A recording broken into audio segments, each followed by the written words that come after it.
So guys, ये मेरा first mini blog है और मैं आपको दिखा देती हूँ। अभी सुबह के ना 7 बज रहे हैं और बाहर जब मैं निकली ना इतना फॉगी हो रहा था, बाहर मौसम बहुत ज़्यादा फॉग हो रहा था और ठंड तो इतनी ज़्यादा हो रही थी ना, बिल्कुल मन नहीं कर रहा था कि रजाई में से बाहर निकलो। बस ऐसा लग रहा था कि रजाई में ही रहो, लेकिन ऐसा नहीं हो सकता है ना, क्योंकि घर में काम सारा पड़ा ही रहता है, फिर सुबह के टाइम उठ के करना पड़ेगा ही पड़ेगा। तो बस फिर मैं उठ ही गई और उठने के बाद फिर सबसे पहले मैंने चाय बनाई। यहाँ पे चाय मैंने अपने हस्बैंड के लिए बनाई है, क्योंकि वो उठ चुके थे और उठने के बाद वो तुरंत कहने लगे कि 1 कप चाय कब मिलेगी मुझे। तो मैंने कहा चलो दे ही देती हूँ। वैसे तो मैं नहाने जा रही थी कि सोचा था कि नहाने के बाद ही इनको चाय दूंगी, लेकिन फिर सोचा ज़्यादा टाइम लग जाएगा मुझे, तो जब तक क्या बैठे रहेंगे ये, तो मैंने कहा चलो चाय दे ही देती हूँ उनको।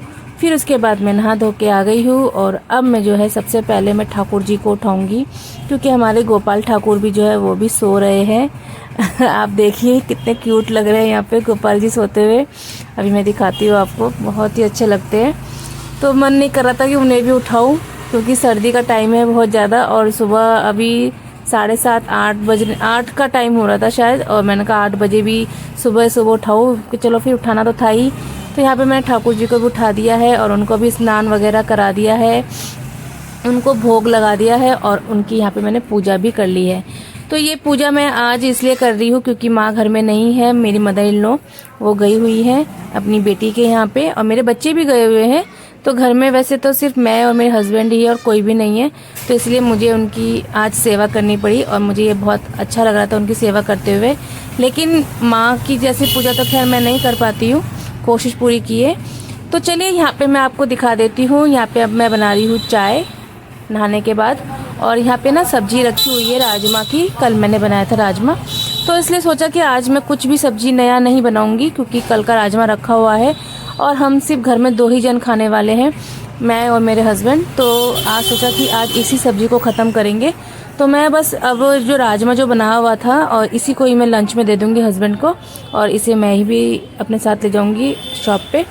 तो यहाँ पे ना जब मैं अंदर आके देखा तो हस्बैंड जो है पाइनएप्पल काट रहे थे, और क्या ही बताऊँ, पाइनएप्पल का सत्यानाश कर दिया इन्होंने। छिलके नहीं छिले और ऐसे ही इन्होंने सारे पीस कर दिए, आप देख सकते हो पूरे पीस कर दिए। और मुझे ऊपर से मुझसे कह रहे हैं कि नहीं सही काटे बिल्कुल। मतलब ऐसे ऐसे पाइनएप्पल कौन काटता है छिलके मतलब निकाले बगैर। और अब मैं इनको एक एक छिलके जो है इनके निकाल निकाल के साफ करके मुझे रखने पड़ेंगे। कितना काम बढ़ा दिया है, मतलब कि, और मान भी नहीं रहे कि मैंने गलत काट दिया है। तो बस क्या ही बोलूँ मैं, सत्यानाश जो करना था पाइनएप्पल का वो कर ही दिया है। तो चलिए कोई नहीं, अब हो गया तो हो गया है, गलती नहीं मान रहे लेकिन अपनी, चलो कोई बात नहीं। तो यहाँ पे अब मैं जो है आ गई हूँ और यहाँ पे मैं अब हस्बैंड का जो लंच पैक करूँगी। तो यहाँ पे मैं इनका लंच भी पैक कर दिया है और अपना भी लंच पैक कर लिया है। हस्बैंड निकल जाएंगे अपनी जॉब के लिए, मैं निकल जाऊँगी शॉप के लिए। तो बस इसी तरीके से हमारा पूरा मॉर्निंग जो है इस तरीके से बस बिजी शेड्यूल के साथ निकल ही गया है। और यहाँ पे बस मैं अपनी चाय ख़त्म कर रही थी और हीटर के पास बैठी हुई थी, बहुत ज़्यादा ठंड थी बाहर, तो इसीलिए हीटर के आगे बैठ गई चाय पीने के लिए। मज़ा आ जाता है जब हीटर के पास अगर चाय पीने बैठो तो इस तरह से। और यहाँ पे अब मैं रेडी हो गई हूँ जाने के लिए। तो बस आप लोग ज़रूर बताइएगा कि आपको ये मिनी ब्लॉग कैसा लगा। बाय, फिर से मिलूँगी एक नई वीडियो के साथ।